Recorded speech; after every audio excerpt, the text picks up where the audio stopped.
great trend for Giannis's team here. Skip, I just think now Milwaukee's going to shoot a bunch of threes, Skip. They averaged getting up, 36 last year.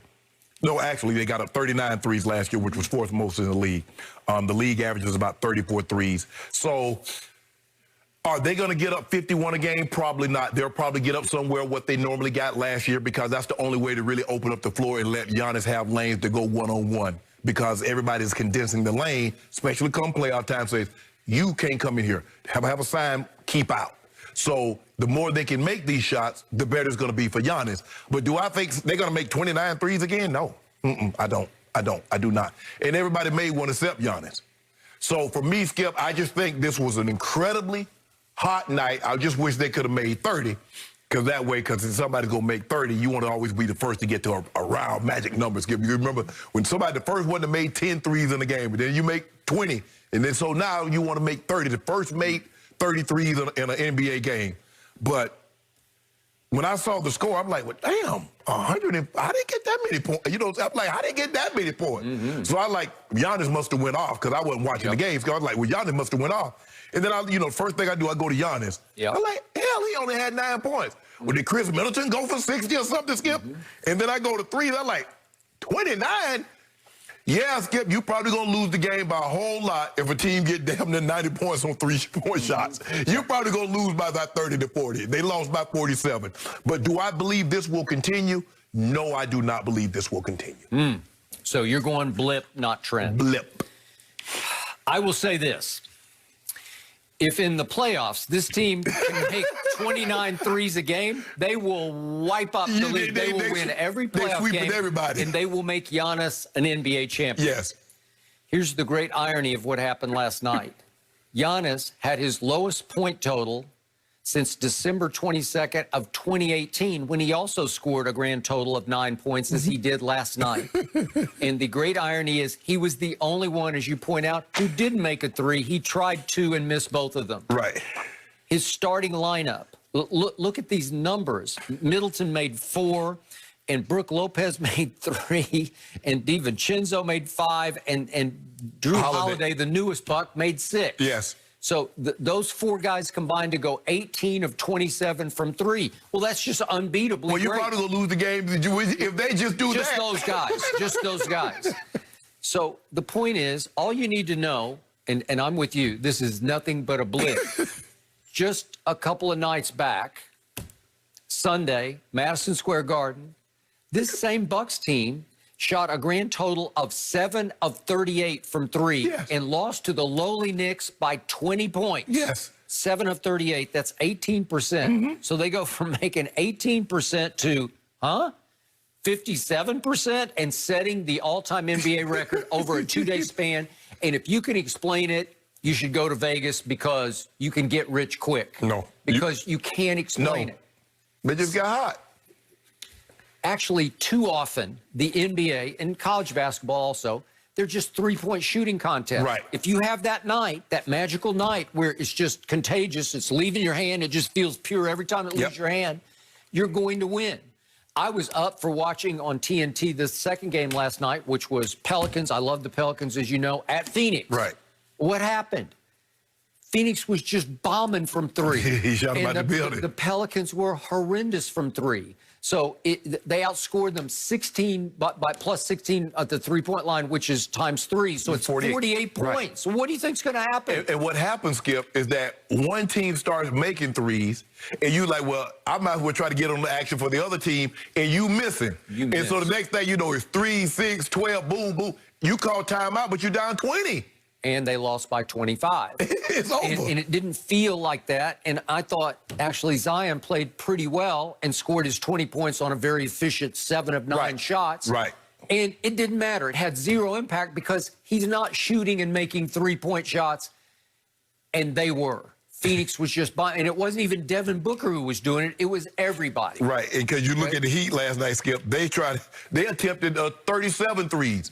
They were 11 for 37. So now you see the Bucks, they making their threes. Well, hey, man, Duncan Robinson, he's a good 3-point shooter. No, but he'd only get up 4. No, and he made 1. Really? So, And Kelly Olynyk was 1 for 5, and Kendrick Nunn was 1 for 6. You're going to lose It's over. hugely. It's over. And you lost by, what was it, 47? You lost by 47 points? That's got to be a record. The back-to-back days, somebody lose by 51, and the next day somebody lose by 47. Okay, and remember, speaking of back-to-backs, the Bucks play at Miami again tonight. And they are 6-point favorites, just as they were last night, 6-point favorite. But they won by 47. Wouldn't you think they should be more than a 6-point favorite? Nope. If I'm Miami, I'm calling Alvin Silver. Can we all put this on a Thursday? That butt cutting they put on me last night still hurts. So I need to space it out. And remember, there's no Jimmy Butler. Right. And after the game, Eric Spoelstra suggested that the Bucks had been waiting for a short turnaround in the offseason, but however many days it was, he said 80, but it was a lot more than 80 days. He said they were waiting to get even with us because what happened in the Eastern Conference semifinal in the bubble? Guess what? Miami shocked the Bucks right out of the playoffs in 5 games. Okay? So here we are back to the highest paid player in professional basketball, Giannis. History. Yep, in history. And he leads. He was both the defensive player of the year and back-to-back MVP. And yet he scores 9 points, and they have their biggest win of the year. And you may look back at the end of the year and say, boy, that was the most impressive they were all year. Well, guess what? He went 3 for 9 and 0 for 2 from 3. He had 6 rebounds. Yeah. Not great, but he had 6 assists. I'll give him that. And he was getting 6 assists because every time he passed it out of the post to somebody, they drained another. They drained another 3. And the thing is, Skip, with him is the thing with Giannis, Skip, is you notice he turns the ball over to charges. Because they just pack the lane and he just runs slap over people and they go the other way. But no, ain't no way somebody go hit 29. The record was set 2 years ago by Houston, 27. They might. I say they'll hit maybe one more game in the next 67, 66 games. I say they'll be in the 20s one more time. Yeah, but if you told me before the year to pick one team that would set the new record during this regular season, where would the Bucks have been on your list? They would. You know who I'd have picked? Atlanta. Maybe.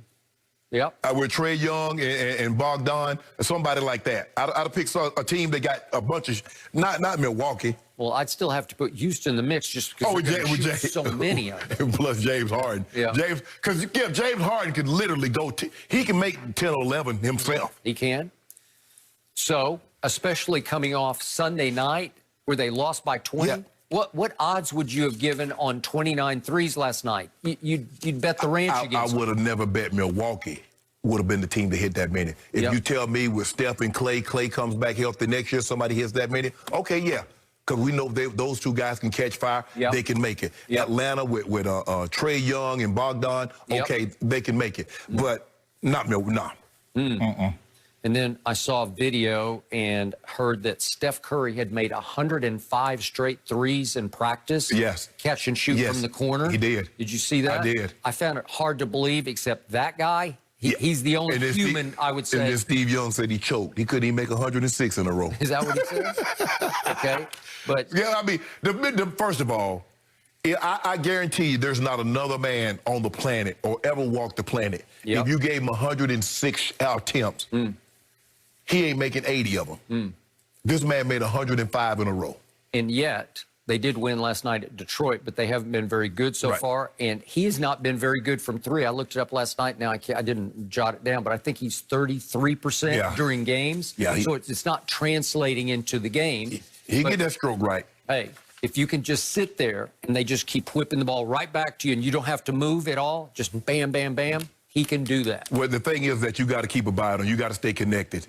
But he does so much running, Skip. You just get tired. And the moment you take a second, he's getting that 3 up. Now you let him catch it, you let him get his rhythm. He's what, a 43% career from the 3 because his brother's slightly better. Yep. But you just don't want to keep. You want to keep him shooting 33% because if you let him catch his rhythm, you're gonna be in trouble. Now I still don't believe. I don't know if they can make the playoffs because it's gonna be a struggle for them. It's going to be really struggle. I can't see it. Maybe when Draymond comes back, it'll give him a little more pop on defense. And Wiseman has been really strong. Wiseman's been unbelievable for his age and the stage. Blocking shots, bringing the ball up, dunking, hitting threes. Yeah. I like him. I like his game. Well, There are just too many teams battling for that final spot, including Broccoli down in San Antonio, and you're in trouble because you've got to deal with them tonight.